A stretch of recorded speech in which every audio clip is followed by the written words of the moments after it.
tolerate adultery, fornication. We cannot tolerate apostasy, not because this is from our own whims and desires, but this is enshrined within the Quran and the Sunnah of the Messenger Muhammad. So I'll give you one other example. When a woman is brought in adultery to Jesus, he says, he who's without sin casts the first stone.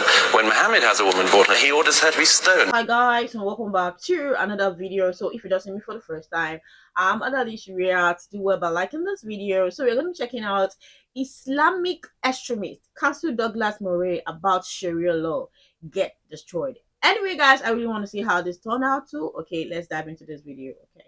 Not tolerate adultery, fornication. We cannot tolerate apostasy, not because this is from our own whims and desires, but this is enshrined within the Quran and the Sunnah of the Messenger Muhammad. So I'll give you one other example. When a woman is brought in adultery to Jesus, he says, he who's without sin casts the first stone. When Muhammad has a woman brought in, he orders her to be stoned. Islamism has become a growing concern in Britain. We've all become more used to the sight of women veiled from head to foot, radicals holding placards saying things like, "Behead those who criticize Islam." Surveys suggest that 37% of young British Muslims want Sharia law in this country.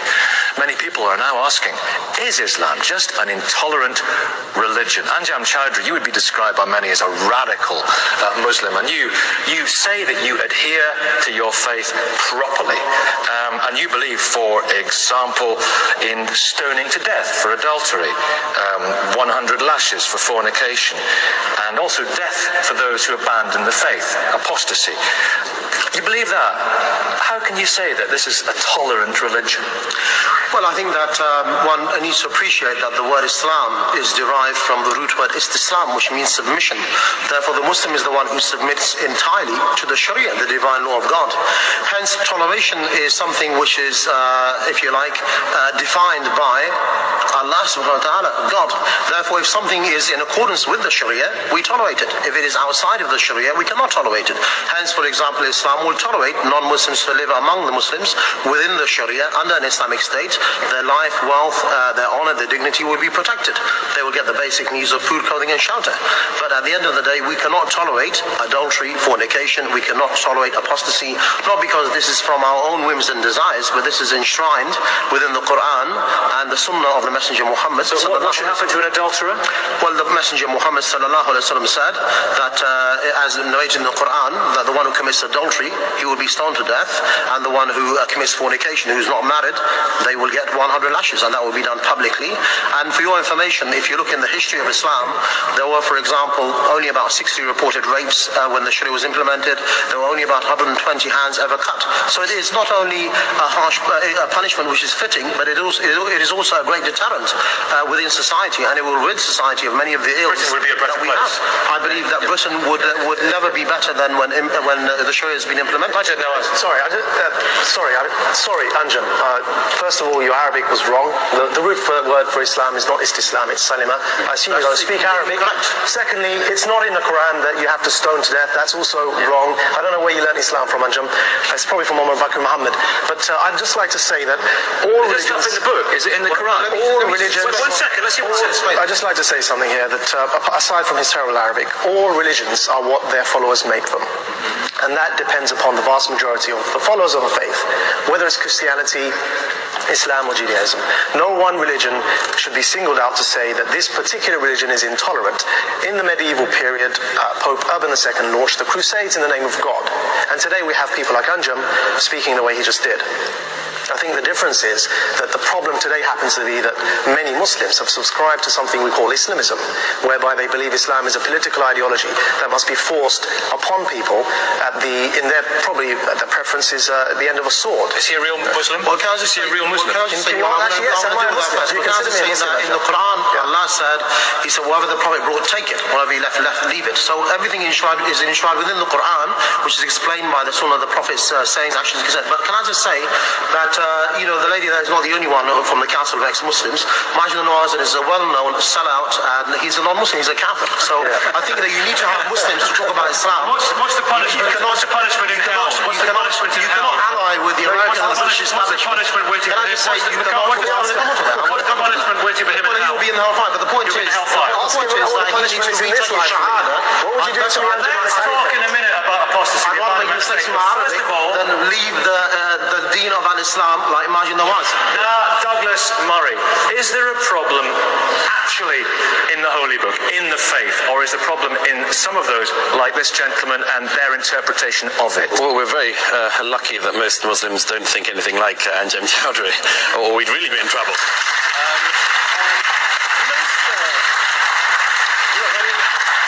Most Muslims, both in Britain and across the world, are law-abiding, decent people for whom their faith is an important part of their lives. However, there is an awkward thing about Islam, which is that Islam's religion, its founder, was a more violent man than, for instance, the founder of Christianity. I'd give you an example. I mean, if Christ, I'm not a Christian, but I have no truck in this thing, but if Christ had been a warrior, had killed people he captured, Christianity's history would be even more violent than it has been. I'd give you one other example. When a woman is brought in adultery to Jesus, he says, he who's without sin casts the first stone.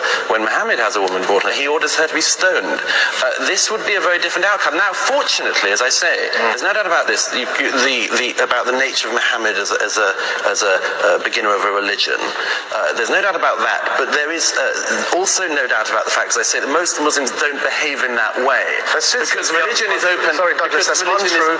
It's untrue. You've deliberately picked on one example, and that is Jesus Christ, the prophet of God. Before that, there were many other prophets that Christians also believe in, such as the prophets of the Old Testament, who launched wars, who were kings, King Solomon, King David. Yes, but hold on, Douglas, I'm making a point here, which is that prophets during those times, some of them fought, some of them didn't fight, some of them it's disputed whether they fought. The point is that all religions are interpreted. We can't say here that Islam is one thing or another. But Jesus' message is very clear. He never said to stone anyone to death, Jesus, did he? I think it's disputed, even the fact that the Prophet Muhammad stoned people to death. That's not a fact. That's not a fact. But yeah, you can admit it. Harris Rafiq. Yeah, just a couple of points. First of all, Did the Prophet order people to be stoned to death? right, okay, that case itself was where the woman insisted that she had punishment. There was one case where the woman was stoned, and that was when she came to the Prophet Muhammad, peace upon him, and said, I've committed adultery. The Prophet, peace upon him, turned his face away. She asked him again, I've committed adultery. Only when she asked the third time for a punishment was the punishment insisted on. That is the only Should he not have still said no? I beg your pardon? Should he not have still said no? No, she insisted that she be punished. But coming back to the original point, in terms of Sharia, first of all, there is nothing in the British law that actually prevents me from practicing my faith. So there's no need for Sharia law in this country.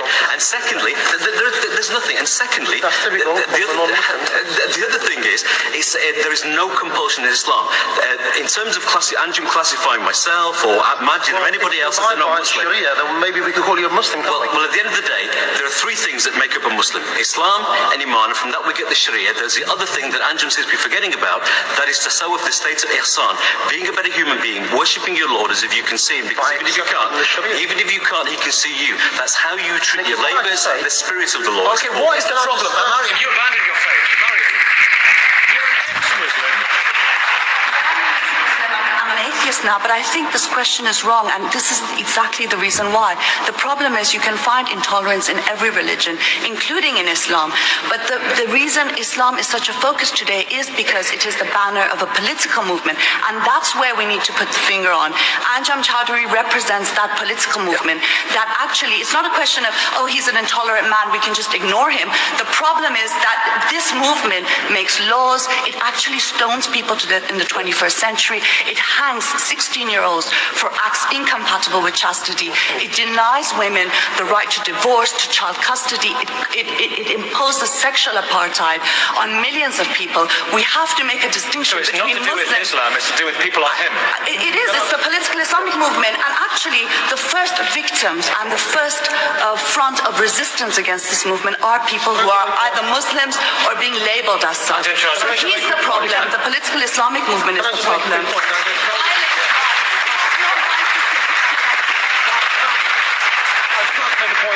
People say that you can be a gay Muslim, you can be a political Muslim, you can be a radical Muslim. There's only something called a Muslim. The Muslim is the one who practices a religion and he believes in Islam and he accepts religion. The other thing I would say is it's very rich of Douglas Murray to talk about a religion being the Islamic religion being violent when he believes in the occupation of Palestine. He's the one who supported the American government in their campaign in Iraq and Afghanistan. You are a very political animal, aren't you? The point is Islam has something to say about everything in our life, including what people like Douglas Murray and the Salah. Okay, Ankara, frankly, you know, the image problem that Islam has with some people in this country, is he actually the problem? Yes, I'm afraid to say People like him. Mr. Chowdhury is the problem because I have 20% of my constituents are Muslims, and of those 20%, I would say the vast majority have very similar views to myself and other friends here today.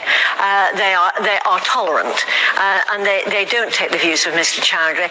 Unfortunately, the ones with the biggest mouths in Keighley are the ones that get listened to, and I'm not even saying that they are like Mr. Chowdhury, but they do have fairly intolerant views of other people. We see these surveys and people thinking, you know, and a disturbing amount of people saying they would justify violent action if it were in Douglas Murray. There are some disturbing young people being far more radical. Very disturbing surveys about 7/7 and 9/11 come out. Absolutely, and the younger they go in this country at the moment, the more likely they are to be radical. The politicized version of Islam is the real problem at the moment. Most faiths take a long time to sort of work themselves out, to be interpreted, for people to drop verses that aren't any good. Christianity and Judaism many centuries ago got through this process of dropping the wicked and the violent verses. Islam has to do that now, and it has to do it Look, isn't that compromising your religion and editing it for the times in which you live? Isn't that let's see what people think about this. Yeah, I'm sure you'd like to say something. Well, I grew up in a very non-Muslim environment. Most of my friends are in fact Jewish or just generally non-Muslim, and it meant that I was taught to tolerate difference from a very young age, and I think there's a massive difference between tolerating and accepting. Now, I won't partake in behaviour that Islam forbids me from partaking, but that does not mean that I can't tolerate other people doing that, because they are not obligated in any way to follow the rules that I'm taught to follow. And whilst you might not accept things that other people do, you have to at least tolerate it, especially in today's times and in this country as well, where there is such a diversity of behaviour and beliefs. You must tolerate it, even if it's just putting on a face. Yes, you say, go on. Yeah, you were talking about sort of editing your religion for the times. You're saying that it kind of compromises your religion. Religion is simply a way of understanding the world. Surely it must adapt as the world adapts, otherwise it shall die out. Exactly. Yeah. Exactly. What is it? Let's get to apostasy as well. And we've got a gay Muslim to speak to us, although you don't believe it. Well, some people think you're an oxymoron, and as well. You know, just a moron. So let's not call each other oxymorons. That's why he's in disguise. I want to ask about apostasy, the abandonment of faith. If God is so great, and who's to doubt that he is? He's also extremely touchy, isn't he? No, the fact is that we have been given the Sharia to live our lives in every aspect and every department of our life. So that includes, for example, how someone embraces Islam, and that includes rules which apply to those people who leave the fold of Islam. Why kill them now? Why not wait till the final judgment? That's like a double whammy. So badly kill them twice. At the end of the day, that the best one to determine how you should live your life, how you should function, how you should satisfy your instincts, your desires, and your feelings, is your Creator, Allah subhanahu wa ta'ala.